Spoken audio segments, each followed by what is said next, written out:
Oke, baik. Bismillahirrahmanirrahim. Assalamualaikum warahmatullahi wabarakatuh. Perkenalkan, saya Muhammad Akbar Perdana Ramadan dengan NIM S1 S1 22113 jurusan Teknik Informatika Universitas Haloleo. Di sini saya akan membuat tugas mengenai tugas mata kuliah mengenai mata kuliah pengenalan pola. eh, Tugas 2 pengenalan pola pada halaman 60 sampai halaman 83, yang merupakan beberapa penjelasan singkat. Oke, saya akan mulai share.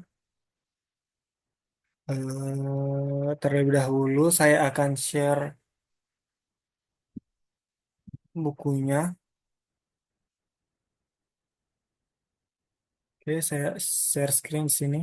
Di sini ada dua tab yang saya bagi. Pertama ada codingan. Di sisi kiri ada codingan yang telah disiapkan. Dan di sisi kanan ada slide mengenai halaman-halaman yang akan dijelaskan. Kita mulai dari halaman 60. Oke, sebelumnya saya geser sedikit dulu codingan ini. Oke, karena ini berbahasa Inggris, jadi saya dibantu dengan translate pada bagian kanan ini. Nah, di sini ada atribut numerik lainnya. Karena sekarang ada 11 atribut numerik, kita akan mendapatkan 112 sampai dengan 121 plot yang tidak muat di halaman. Jadi, mari kita fokus pada beberapa atribut yang menjanjikan, yang tampaknya paling berkolerasi korelasi dengan nilai perumahan rata-rata, yaitu pada gambar 2 sampai 15. Nah, di bagian sini ada codingan.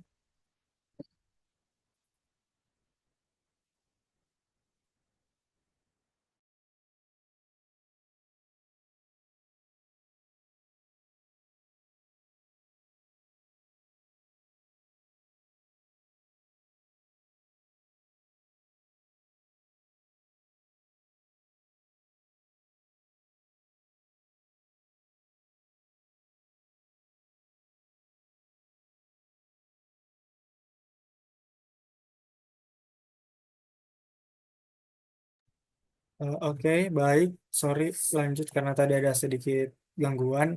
Nah, di sini pada codingan yang ini, yaitu pada from pandas plotting import scatter underscore matrix itu, kita coding.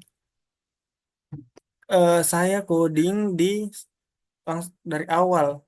Karena kalau kita langsung ngoding pada bagian ini saja, mungkin akan error. Jadi sebelumnya ada codingan penghantar di atasnya. Ini sekitar ini codingan penghantarnya. Nah, pada codingan mana tadi? Ini ada hasil array access label median host value. Ini ada 1, 2, 3, 4, 5, 6, 7, 8, 9, 10, 11, 13, 14, 15 lebih hasilnya. Nah, pada halaman dan juga hasil codingan hasilnya kurang lebih sama. Ini ada median host, median income, dan total rooms. Begitu juga housing median, total rooms, dan median income juga median house value. Oke, kita coba translate lagi ini. Nah, gambar 2 sampai 15, matriks sebar ini memplot setiap atribut numerik terhadap setiap atribut numerik lainnya, ditambah histogram dari setiap atribut.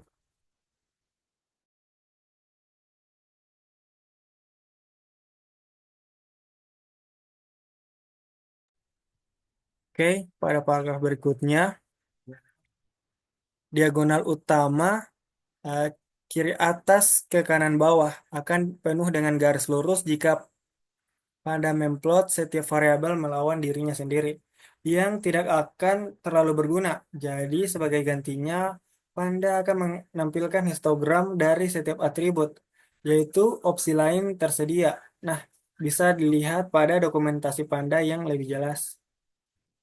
Kita coba translate per bagian ini. Atribut yang paling menjanjikan untuk memprediksi nilai rumah rata-rata adalah pada rata-rata pendapatan rata-rata. Jadi kita perbesar scatter plot korelasinya, yaitu gambar 216. Nah, di sini ada codingan lagi, housing, housing un- dot plot kind scatter itu X sama dengan median underscore income dan Y median house underscore VA. Alpha sama dengan 0,1. Nah, ini hasil dari codingan saya di samping, yaitu median income dan median house value. Kita coba lanjut di sini. Nah, plot ini mengungkapkan beberapa hal. Pertama, korelasinya memang sangat kuat. Kita dapat dengan jelas melihat tren naik dan poin-poinnya tidak terlalu tersebar. Yang kedua, batas harga yang kita perhatikan sebelum terlalu jelas sebagai garis horizontal yaitu 500.000 dolar. Tetapi plot ini mengungkapkan garis lurus yang kurang jelas. Garis horizontal sekitar 450.000 dolar, yang lain sekitar 350.000 dolar, dan mungkin satu di sekitar 280.000 dolar. Beberapa lagi di bawah itu. Nah, kita mungkin ingin mencoba menghapus distrik yang sesuai untuk mencegah algoritma. Nah, kita belajar memproduksi kebiasaan data ini. Oke, kita lanjut di judul yaitu ini, Ex- Experimenting with Attribute Combination. Di paragraf pertama pada judul ini, pada bagian sebelumnya, kita mendapat gambaran tentang beberapa cara dapat menjelajahi data, mendapatkan wawasan. Nah, kita mengidentifikasi beberapa kebiasaan data yang mungkin kita bersihkan sebelum memasukkan data ke algoritma machine learning. Dan kita menemukan korelasi yang menarik antara atribut khususnya dengan atribut target. Kita juga memperhatikan bahwa beberapa atribut memiliki distribusi yang berat. Jika mungkin mengekstrak, mengekstrak bentuknya, misalnya dengan menghitung algoritmanya, tentu saja jarak tempuh kita akan sangat bervariasi dengan setiap proyek. Tetapi ide umumnya serupa. Oke, pada paragraf kedua. Waduh. Nah, pada paragraf kedua ini ada satu hal terakhir yang mungkin kita lakukan sebelum menyiapkan data untuk algoritma machine learning, yaitu mencoba berbagai kombinasi atribut. Misalnya, jumlah total kamar di suatu distrik tidak terlalu berguna jika kita tidak tahu berapa banyak rumah tangga yang ada. Yang benar-benar kita inginkan adalah jumlah kamar per rumah tangga. Demikian pula jumlah total kamar tidur dengan sendirinya tidak perlu terlalu berguna. Kita mungkin memang ingin membandingkan dengan jumlah kamar dan populasi per rumah tangga juga tampak seperti kombinasi atribut yang menarik untuk dilihat. Mari kita buat atribut baru. Oke, di sini di halaman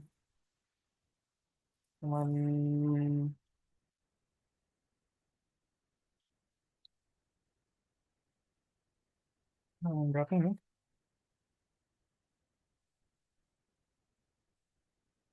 Di halaman 62 ada codingan yaitu housing room per host lot sama dengan housing total underscore room. Housing host lot. Begitu juga housing bedroom per room, terus population per household. Kita coba langsung cari di sini. Nah, hasil dari codingan saya tidak jauh berbeda atau bisa bilang sama dengan yang ada di slide, yaitu median house value ada 1 juta, ya 1 juta, terus ada median income sekitar 0,8 0,687151, terus ada total per household yaitu 0,146255. Begitu juga seterusnya, itu ada total bedroom, population per household, population, longitude, dan latitude. Bedroom per room, dan terakhir ada median house value, yaitu data type float 64. Oke, ada beberapa penjelasan di bawah, yaitu eh, lumayan, yaitu atribut bed per room eh, baru jauh lebih rata-rata berkorelasi dengan nilai rumah rata-rata daripada jumlah total kamar atau kamar tidur. Rupanya, rumah dengan rasio kamar tidur atau kamar yang lebih rendah cenderung lebih mahal. Jumlah kamar per rumah tangga juga lebih informatif daripada jumlah total kamar di suatu distrik. Yang jelas, semakin besar rumahnya, semakin mahal harganya. Nah, pada putaran eksplorasi ini, tidak harus benar-benar menyeluruh. Intinya adalah memulai dengan kaki kanan dengan cepat mendapatkan wawasan yang akan membantu kita mendapatkan prototipe pertama yang sangat bagus. Tetapi ini adalah proses berulang setelah kita membuat prototipe dan berjalan. Kita dapat menganalisis hasilnya untuk mendapatkan lebih banyak wawasan dan kembali ke langkah eksplorasi. Kita lanjut pada judul berikutnya, yang ini, yaitu Prepare the Data for Machine Learning Algorithm. Nah, di sini ada 3 poin. Nah, saatnya menyiapkan data untuk algoritma machine learning. Alihkan melakukan ini secara manual. Kita harus menulis fungsi untuk tujuan karena beberapa alasan bagus. Nah, yang pertama adalah ini akan memungkinkan kita untuk memproduksi transformasi ini dengan mudah pada kumpulan data apapun. Misalnya, lain kali adalah mendapatkan kumpulan data terbaru. Yang kedua, eh, kita akan secara bertahap membangun pustaka fungsi transformasi yang dapat kita gunakan kembali dalam proyek mendatang. Dan di poin terakhir, kita dapat menggunakan fungsi-fungsi ini dalam sistem langsung untuk mengubah data baru sebelum memasukkannya ke algoritma. Oh sorry, di slide K63 ada poin yang tertinggal.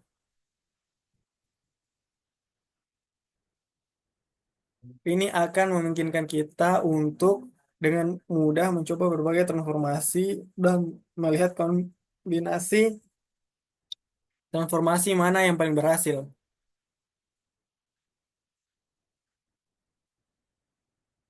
Tapi pertama-tama mari kita kembali ke pelatihan yang bersih dengan menyalin straight line set. Sekali lagi, mari kita pisahkan jumlah prediktor dan label karena kita tidak selalu ingin menerapkan transformasi yang sama ke prediktor dan nilai target, membuat salinan data dan tidak mengurangi start trend. Ini ada codingan housing start trend set drop median house value. Sorry ya.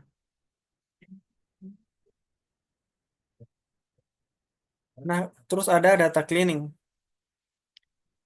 yaitu pembersihan data. Nah, algorit- algoritma pembelajaran meshing tidak dapat bekerja dengan fitur yang hilang. Jadi, kita buat beberapa fungsi untuk mengurusnya. Kita melihat sebelumnya bahwa atribut total underscore bedroom memiliki beberapa nilai yang hilang. Jadi, mari kita perbaiki. Di sini ada tiga opsi.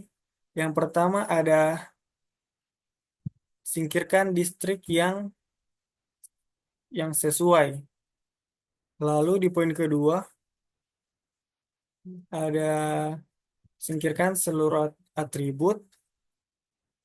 Dan yang poin terakhir adalah set the value to some value, yaitu atur nilai ke beberapa nilai, yaitu nol, rata-rata, median, dan lain-lain.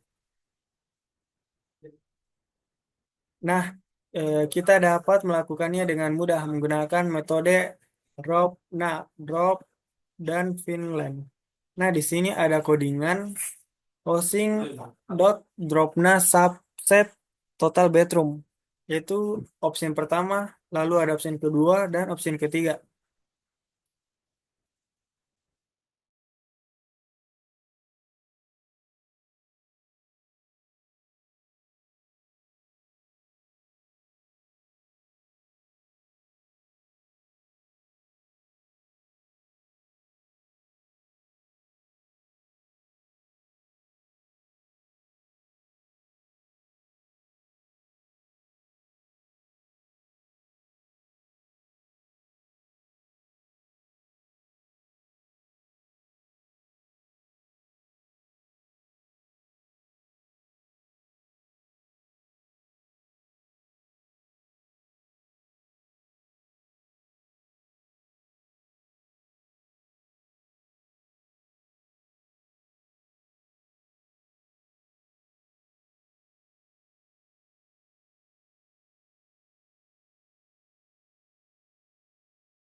Baik, kita lanjut di penjelasan berikutnya, yaitu jika kita memiliki tiga opsi, sorry, maka kita harus menghitung nilai median pada set pelatihan dan menggunakannya untuk mengisi nilai yang hilang dalam set pelatihan.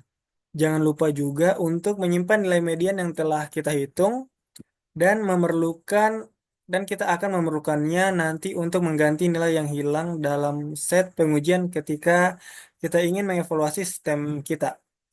Juga setelah sistem diluncurkan untuk mengganti nilai yang hilang dalam data baru. Nah, Scikit-learn menyediakan kelas praktis untuk menangani nilai yang hilang, yaitu simple computer. Nah, cara menggunakannya, yang pertama, kita perlu membuat instance SimLayer Puter, menentukan bahwa kita mengganti nilai yang hilang dari setiap atribut dengan media atribut baru. Nah, ini adalah codingannya, tapi saya coba cari dulu di codingan saya. Dari from scikit-learn import, ini dia. Nah, seperti ini.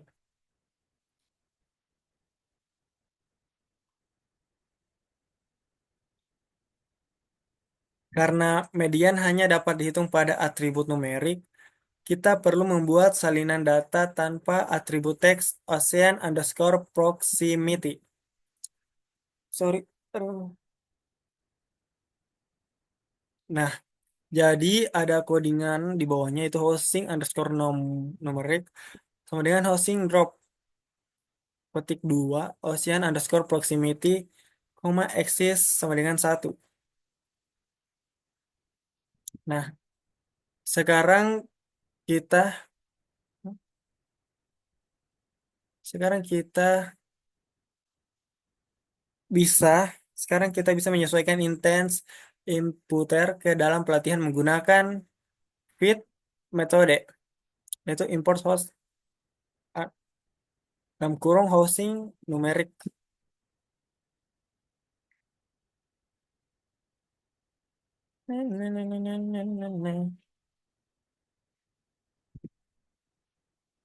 Oke. Nah, Inputer hanya menghitung median setiap atribut dan menyimpan hasilnya dalam variabel intens statistik. Hanya atribut total underscore bedroom yang memiliki nilai yang hilang, tetapi kami tidak dapat memastikan bahwa tidak akan ada nilai yang hilang dalam data baru setelah sistem ditayangkan. Jadi lebih aman untuk menerapkan inputer ke semua atribut numerik.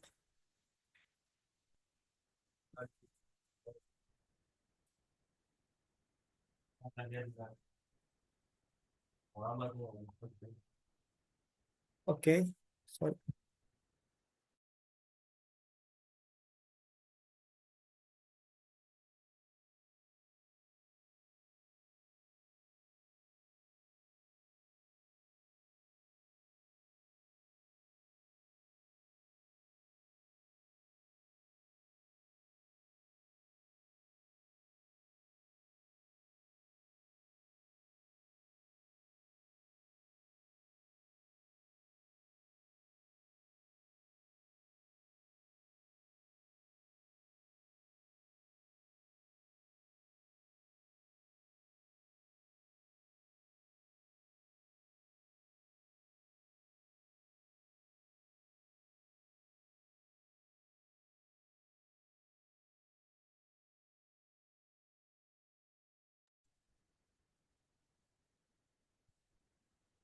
Oke, jadi sekarang kita mulai ada inputer.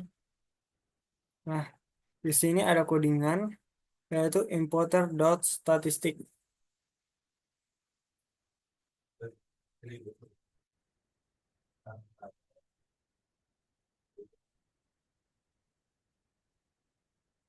Nah, sekarang kita dapat menggunakan inputer terlatih Trainet untuk mengubah himpunan pelatihan dengan mengganti nilai yang hilang dengan median yang dipelajari, yaitu X sama dengan importer dot transform.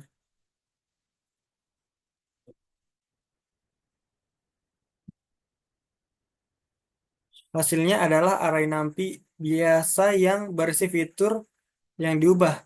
Jika kita ingin memasukkan kembali ke data frame, Panda itu sangat sederhana, yaitu housing underscore tr sama dengan pd dot data frame, yaitu x, kolom sama dengan housing underscore number numeric columns. Index sama dengan housing underscore num index. Nah, ini ada kolom scikit-learn design. Kita lanjut saja. Kita beralih ke handling text and categorical attribute, atau bisa disebut dengan handling text attribute kategori.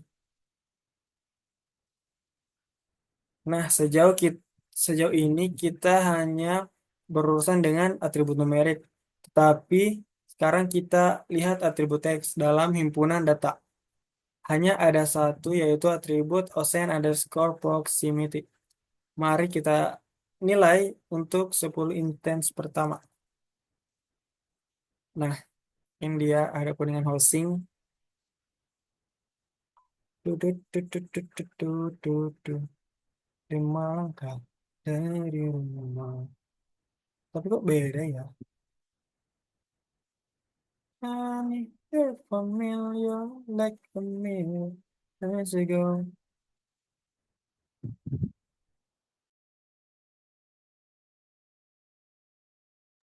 Hasil dari codingan saya agak beda ya. Tapi kita langsung lanjut di penjelasannya. Ya Allah, kenapa lagi ada begini nih laptop?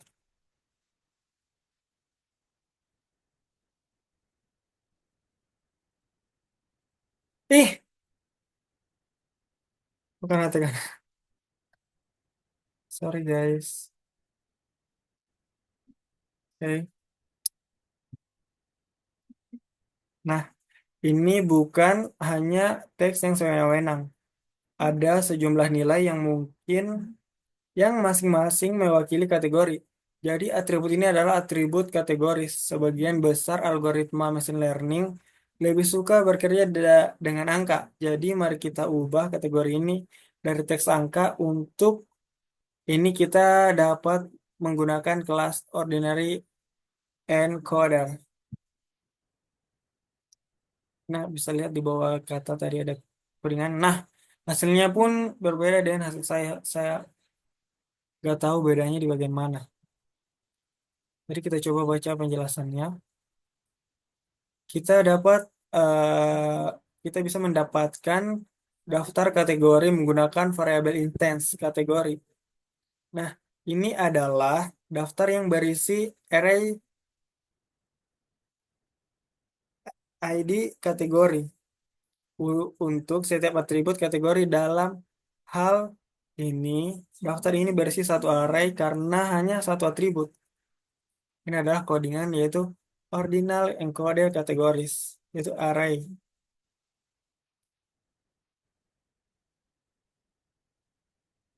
I need so familiar, like maybe years ago.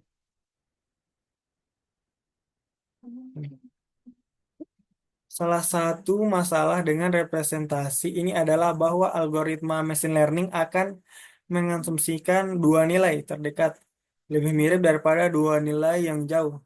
Ini mungkin baik-baik saja dalam beberapa kasus, misalnya untuk kategori yang diurutkan seperti buruk, rata-rata, baik, dan sangat baik. Tetapi tidak demikian hanya untuk kolom Ocean Proximity. Misalnya kategori 0 dan 4 jelas mirip daripada kategori 0 dan 1. Untuk memperbaiki masalah solusi umum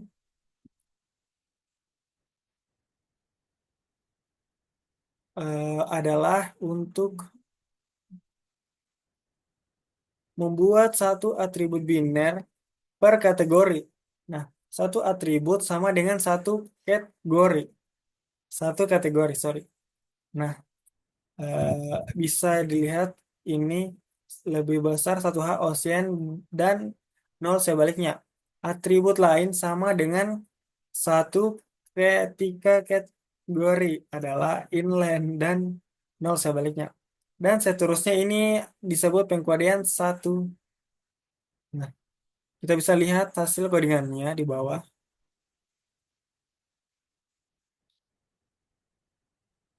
Ini pada codingan saya, yaitu kita dapat menotis, notis apa nih? Perhatikan bahwa jarang outputnya adalah matriks KP, space KP, bukan array NumPy. Ini sangat berguna ketika kita memiliki atribut kategoris dengan ribuan kategori. Setelah satu pengkodean, kita mendapatkan matriks dengan ribuan kolom dan matriks yang penuh dengan nol kecuali satu per baris. Menggunakan banyak memori besar untuk menyimpan nol akan sangat boros. Jadi, sebaliknya, matriks jarang hanya matriks space hanya menyimpan lokasi elemen bukan nol. Kita juga dapat menggunakan sebagian besar seperti array 2D normal, yaitu 21. Tetapi jika kita benar-benar ingin mengubahnya menjadi array NumPy, panggil saja metode ini, array metode. Seperti ini, housing cat atau hot. Pada codingan saya ada di samping ini. Sekali lagi, kita dapat daftar kategori menggunakan variabel intens kategori encoder. Seperti ini codingannya, cat encoder dot categories. Pada yang kita praktikkan seperti ini. Kita bisa lanjut di halaman 68 yaitu custom transformer.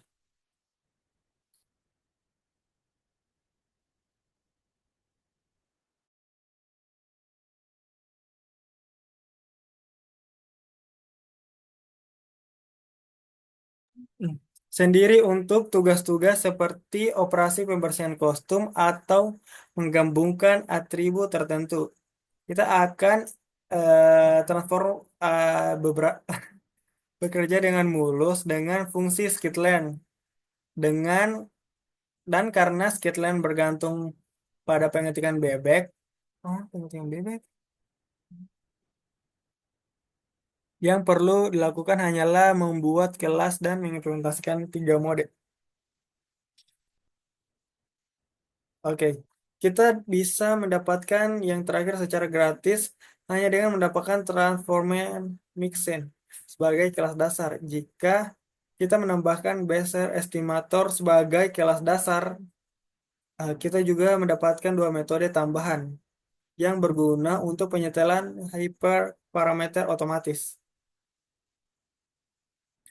Untuk misalnya berikut adalah kelas transformasi kecil yang menambahkan atribut gabungan yang kita bahas sebelumnya. Ini adalah codingan script from Scotland import best estimator transform mixin. Seperti ini codingannya. Pada codingan saya coba lakukan. Nah,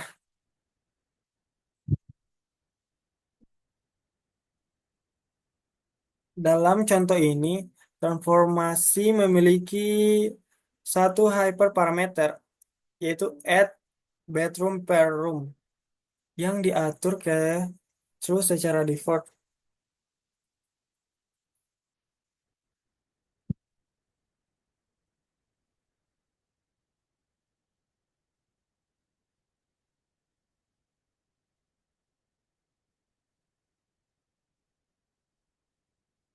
Oke, kita langsung pada judul berikutnya yaitu future scaling.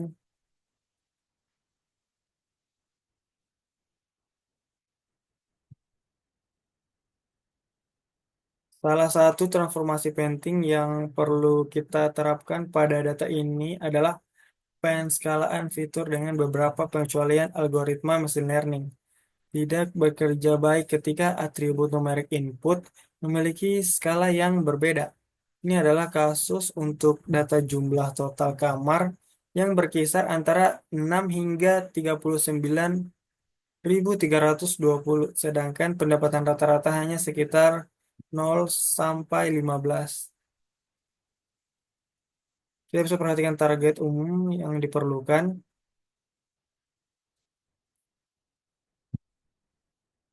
Ada dua cara umum untuk membuat semua atribut memiliki skala yang sama. Penskalaan min, max, sama standarisasi. Nah, pada penskalaan min, max, banyak orang menyebutnya dengan normalisasi. Adalah hal yang paling sederhana. Nilai diubah dan diskalakan ulang sehingga akhirnya berkisar antara 0 hingga 1. Kami melakukan ini dengan mengurangi nilai min dan membagi dengan max dikurangi min. Skitlearn menyediakan eh, hal yang disebut dengan min max scalar. Untuk itu, ini memiliki hyperparameter future range yang memungkinkan kita mengubah rentang jika ada beberapa alasan tertentu. Jadi kita menginginkan 0 sampai dengan 1.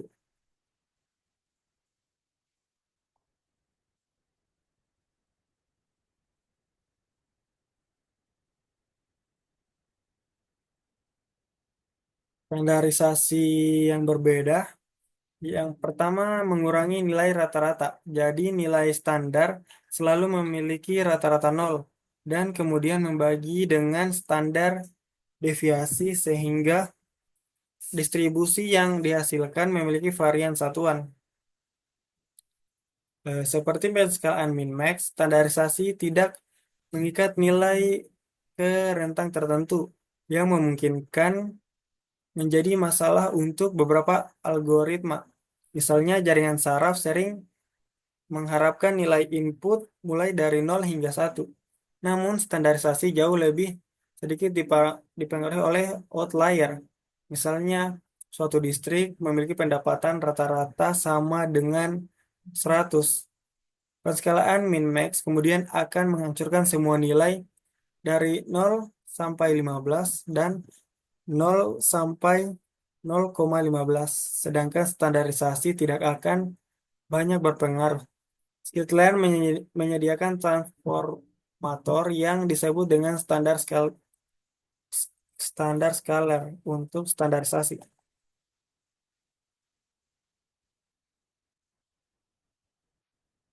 Pada halaman 70, kita masuk di halaman 70 yaitu transformation pipelines.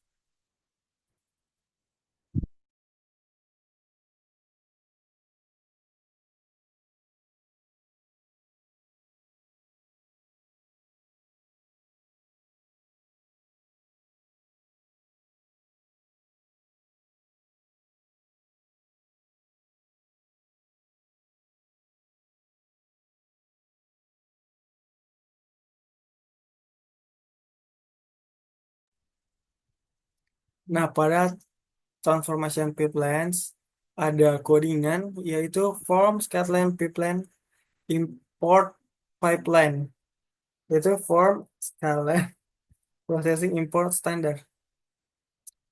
Kita coba cari perbandingan saya. Aduh, mana lagi ditaruh ini?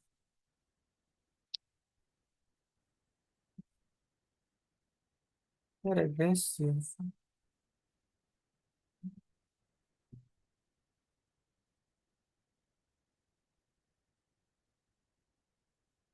Kan dia. Oke, ini hasilnya ya.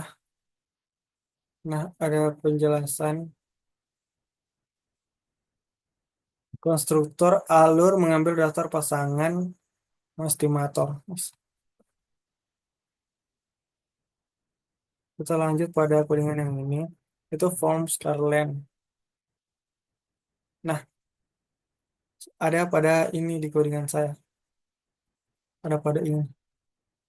Yaitu pertama kita mengimpor kelas kolom transformer. Yang selanjutnya kita mendapatkan daftar nama kolom numerik dan daftar nama kolom kategori. Dan kemudian kita membuat kolom transformer A. Konstruktor membuka daftar tuple di mana setiap tuple berisi nama 22 transformator dan daftar nama indeks. Kolom yang harus diterapkan oleh trans sebelumnya dalam contoh ini, kami menentukan bahwa kolom numerik harus diubah menggunakan numpypline yang kami tentukan sebelumnya. Dan kolom graphical cat harus diubah menggunakan encoder. Akhirnya kami menerapkan kolom transformer ini ke dalam data perumahan. Nah, ini menerapkan transformator ke kolom yang sesuai dengan menggabungkan output di sepanjang sumbu. Kedua, transformator harus mengembalikan jumlah baris. Pada halaman 72 ada dua judul, yaitu Select and Train a Model, yaitu eh, di terakhir kita membingkai masalah kita mendapatkan data dan menjelajahinya. Jadi kita mengambil sampel pelatihan dan set, sampel pengujian. Kita menulis alur transformasi untuk membersihkan dan menyiapkan data kita untuk algoritma machine learning secara otomatis. Nah, sekarang kita siap untuk memilih dan melatih model machine learning. Dan di judul kedua itu Training and Evolution on Training Set. Sini ada codingan from Scotland. Regresi.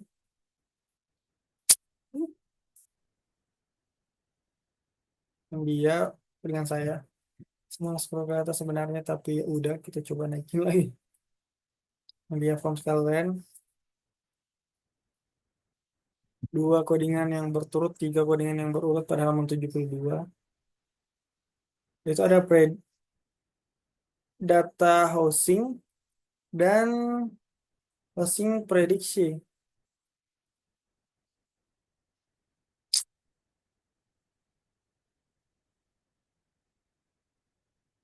India. Nah,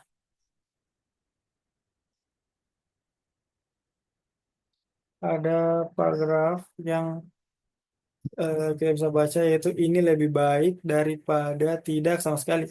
Tetapi jelas bukan skor yang bagus. Median housing value sebagian besar distrik berkisar 120.000 dolar dan 265.000 dolar. Jadi kesalahan prediksi khas 68.628 tidak terlalu memuaskan. Ini adalah contoh model yang kurang menyesuaikan data pelatihan. Ketika ini terjadi, itu bisa berarti bahwa fitur-fitur tidak menyediakan cukup informasi. Nah, ada pohon regresi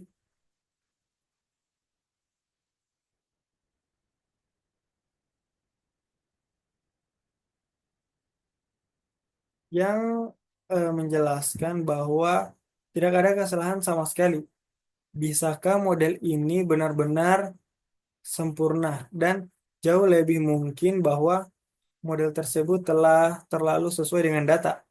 Jadi bagaimana kita bisa meyakini bahwa seperti yang kita lihat sebelumnya dan kita ingin menyentuh set tes sampai kita siap untuk meluncurkan model yang kita yakini. Jadi kita perlu menggunakan sebagian dari dataset, data latih untuk data train dan sebagian untuk validasi model. Nah, pada halaman 73 ini ada better evaluation using cross-end validation, yaitu ada codingan form import pada selection import class score. Ya Allah, ya Allah, ya Allah, ya.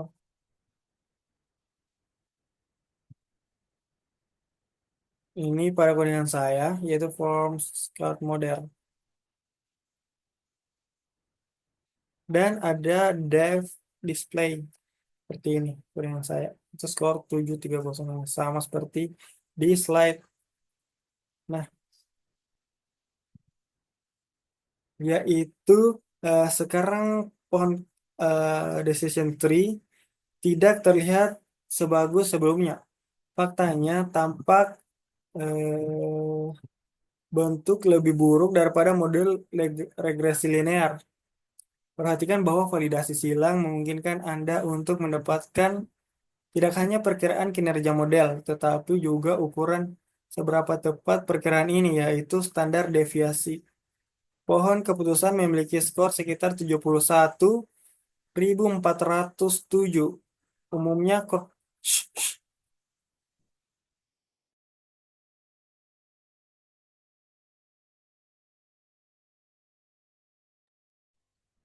umumnya kurang lebih 22.439.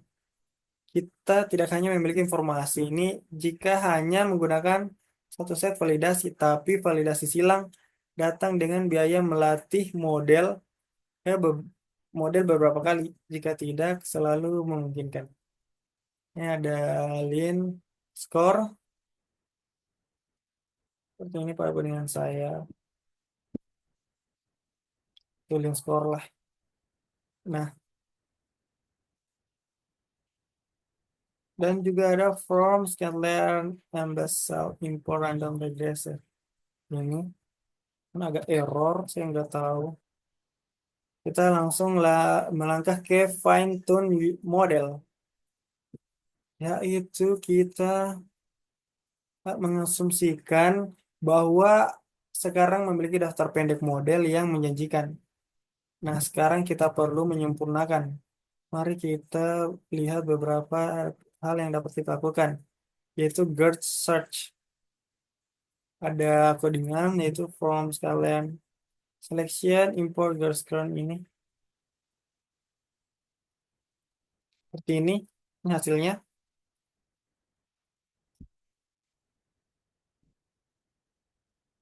Pada halaman berapa ini? Ada codingan lagi halaman 77. Seperti ini Max GERT ini. Nah, yang dia kayaknya. Ya betul. Lalu ada randomized search, ada ensemble method, ada analysis the best model their error. Pada halaman 79 seperti ini, itu jauh beda dan hasil saya India.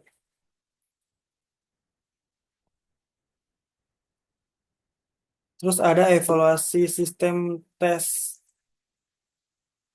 Seperti itu codingannya. Begitu cara codingan saya.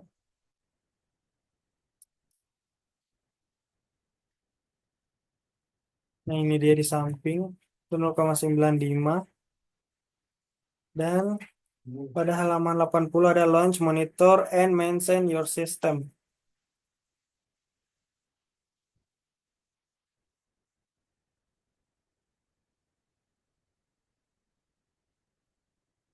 Nah, 81 banyak penjelasan yang pada halaman 83 ada tryout, yaitu memang cocok tangkel remah. Nah, bab ini semoga pada bab ini kita diberikan gambaran yang baik tentang seperti apa proyek machine learning serta menunjukkan kepada kita beberapa alat yang dapat kita gunakan untuk melatih sistem yang perfect seperti yang kita lihat pada sebagian besar pekerjaan yang ada di langkah persiapan data, yaitu membangun alat pemantauan, menyiapkan alur evaluasi manusia, dan mengotomas, mengotomatiskan pelatihan model reguler. Algoritma mesin learning tentu saja tetap mungkin disukai. Baik, mungkin itu penjelasan singkat saya mengenai slide pada halaman 60 sampai halaman 83. Bila ada kekurangan mohon dimaafkan dan juga bila ada kesalahan mohon dimaafkan juga. Sekian dari saya, Muhammad Akbar Perdana Ramadan dengan NIM S1S1221113. Saya tutup dengan ucapan billahi taufik wal hidayah. Wassalamualaikum warahmatullahi wabarakatuh. Saya langsung stop share dulu. Oke, baik. Assalamualaikum warahmatullahi wabarakatuh.